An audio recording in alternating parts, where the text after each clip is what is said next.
Alhamdulillahirabbil alamin wassalatu wassalamu ala asyrofil anbiya'i wal mursalin sayyidina Muhammadin wa ala alihi wa sahbihi ajma'in amma ba'du. Puji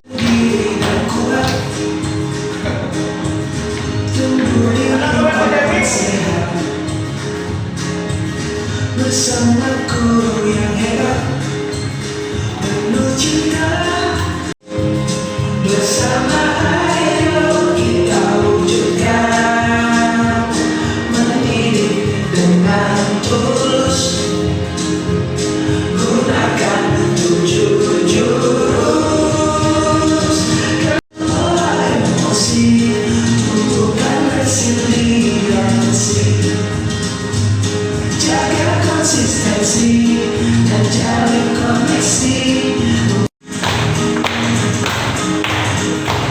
tujuh jurus pegang erat bersama murid melangkah tepat tujuh jurus pegang erat tujuh jurus yang akan ku ingat.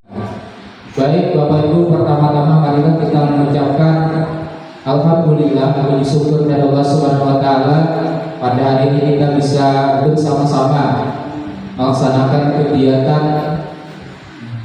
diseminasi, kemudian salawat dan salam tak lupa kita haturkan ke Ibu.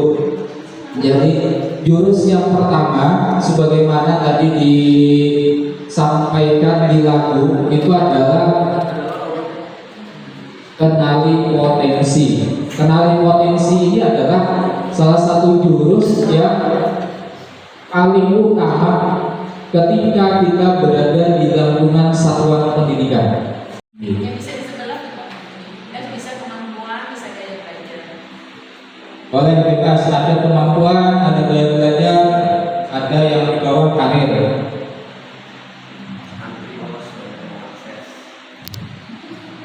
Ada Andre. termasuk pekerjaan. Ya. Makan jam 10 aja bisa. Nggih. Santuy orangnya. Nggih. Ukuran baju L. Nggih. Pernah kena penyakit asam urat. Ibu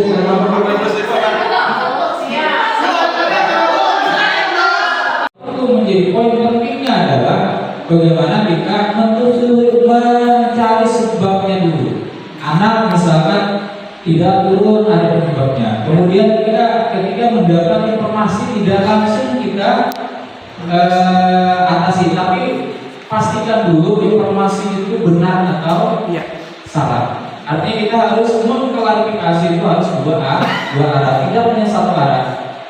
Tidak hanya pada anak, tapi kita juga perlu dengan orang tua. Jika ada orang yang memang dengan orang pihak ketiga dan lain sebagainya, juga kita perlu menjadi tersebut. Sehingga dalam pengelolaan kita menghadapi anak yang memang bermasalah, ketika di dalam kelas dia langsung, oh anak ini burik, barangkali anak ini tidak ada sebabnya.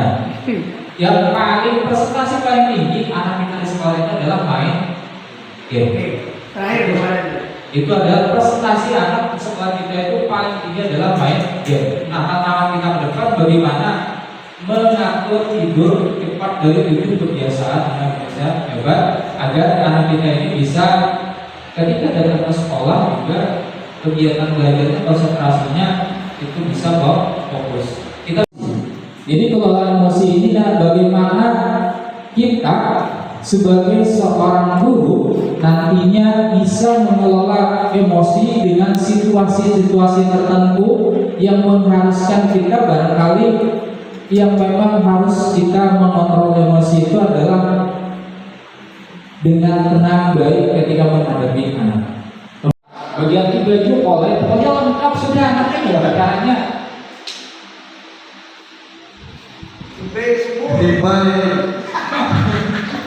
Jangan. Mungkin dari pendekatan biasanya kan praktek tuh. Praktek mau kan mau, anak tuh harus melakukan biasanya. Gak bisa. Mungkin sudah lengkap ya dari Pak Saudari, dari sisi emosinya, dari sisi sosialnya, terus dari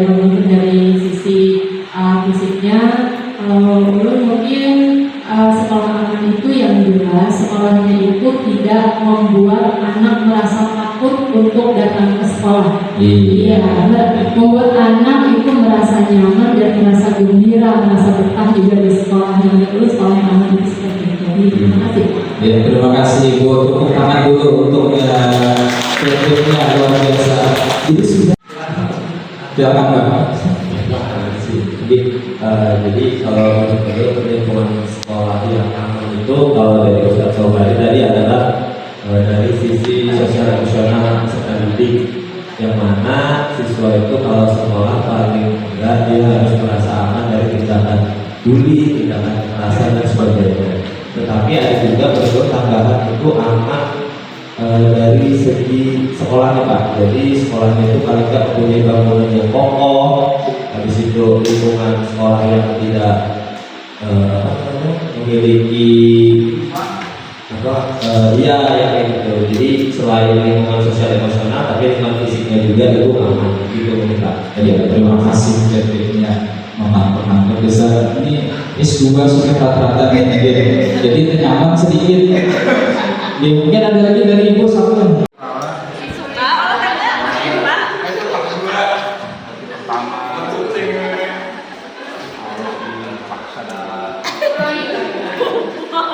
Bu, yang tadi yang mau dulu kenapa Bu? Ini nakai ibu lihat kenapa Pina ini Pina murung aja terus di sekolahan. Pekakawanan Pina ada juga. Kenapa tadi? Dulu ayah di rumah sering ngomong nilai matematika rendah, nilai bahasa rendah, lainnya juga menurun perkataan kau ini kenapa? Sering terus. Ngomong sabar lah. Terus kayak apa? Berkisah kawan ibu. Malu ya, mungkin dia belajar ada dia penyanyi jadi. Ini karena buka YouTube ya, kalau orangnya nyanyi, sekarang di kamar dia kayak itu jaga dia tuh mulai kamu tuh jangan nilai ini ya, karena perkataan ya di kelas kayak itu aja kalau ngomong di kamu kenapa ya kayak itu jadi apa ini Bu? Ini, nah ibu anak bertakun dulu.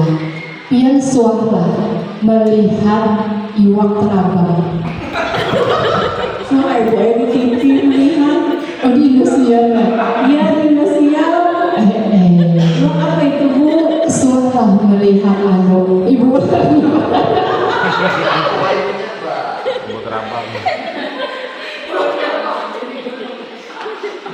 Skip tanya. Rekomendasinya apa Nah, kita ini manusia naklah kada gampang yang kalau bisa seberataan itu kada nakai. Pasti ada yang kita tuh kada bisa. Tapi amun ibu lihat Dewi ini ujar tadi kan ulun bisanya bernyanyi aja bukan. Suara Dewi bagus pada kawanan yang lain. Tapi Bu ayah di sekolah ada suka disuruh ibu guru lomba lomba.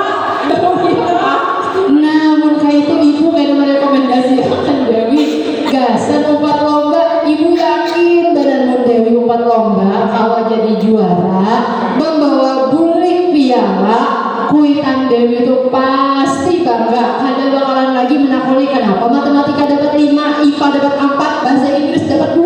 Nah itu ada mungkin lagi kayak itu. Ayo kita gali potensi Dewi di mana Dewi yang kelebihannya di suaranya bagus. Kayaknya kita salurkan lah. Ibu, guru BK, kepala sekolah dan guru-guru yang lainnya kayaknya buat cerita si Dewi. Tinggi siapa yang anak mau mengikuti kamu.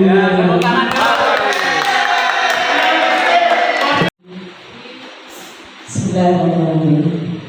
Assalamualaikum warahmatullahi wabarakatuh. Yang terhormat Bapak Kepala Sekolah SMPN 8 Kendari, yang terhormat Kapasda Panihau, yang terhormat Bapak Ibu sekalian yang ulun hormati, yang bisa ulun sebutkan satu persatu. Alhamdulillah hari ini kita bisa berkumpul dan bertatap muka bersilaturahmi dengan ulun. Maka kalau tak kenal jadinya tak sayang. Padahal dia tak kenal kalau sudah mendengar kita bisa sayang karena setiap manusia itu memiliki kelebihan dan disampaikan oleh Pak Herjani yang sudah belum paparkan kemarin selama 4 hari di Galaxy Hotel, yang hari ini disampaikan Pak Herjani sudah sangat luar biasa, berarti sudah diserap ilmunya dari ulun. Alhamdulillah. Salawat dan salam tak lupa pula kita haturkan kehadiran junjungan kita Nabi besar Muhammad SAW pada keluarga beliau, kerabat wilayah kami. Sebelumnya ulun mengucapkan terima kasih atas penyambutan ulun. Hari ini ulun merasa bangga disambut dengan ramah-ramah. Ulun duduk langsung dijulungi snack, padahal ulun hanya makan. Alhamdulillah tadi ulun minum minum putih aja. Terima kasih. Ulun tadi datang sudah jam 7.15 melihat orang upacara. Ulun diamin. Habis itu ulun ajak suami ulun, kita jalan-jalan dulu Pak. Ulun malu ikut upacara, jadi kami jalan-jalan dulu sampai ke bawah gunung itu tadi, ke desa itu namanya. Oh iya, jadi sampai situ kemudian kenali potensi. Nah, di kenali potensi ini setiap tahun ajaran baru kita pasti melaksanakan asesmen. Bagaimana cara kita untuk melakukan kepada murid-murid kita, terutama murid baru, untuk mengetahui 3 gaya belajarnya. 3 gaya belajar itu terdiri dari yang pertama. Nah, yang kedua adalah kenali potensi. Potensi anak itu kita tahu potensinya di mana. Jadi kalau ada lomba, kita tidak sulit lagi mencari peserta didik. Ini di bidang apa, ini bidang apa. Masalah di luar, ya. Jadi tadi menata situasi. Nah, menata situasi tadi waktunya kepala sekolah, beda kelas sekolah tadi sudah terlihat, sudah diterapkan sedikit. Menata situasi sudah bagus. Alhamdulillah bisa kepala sekolah yang bagus. Kiranya itu dulu yang saya sampaikan. Mohon maaf atas kekurangan ulun, salah bilang mohon dimaafkan. Betul. Assalamualaikum warahmatullahi wabarakatuh. Waalaikumsalam. Dan untuk menutup acara ini, mari kita bersama-sama mengucapkan Alhamdulillahirrahmanirrahim. Saya selaku pembawa acara mengucapkan terima kasih atas perhatiannya dan memohon maaf atas segala kekurangannya. Akhir kata, wassalamualaikum warahmatullahi wabarakatuh. Waalaikumsalam warahmatullahi wabarakatuh. BK hebat. Amal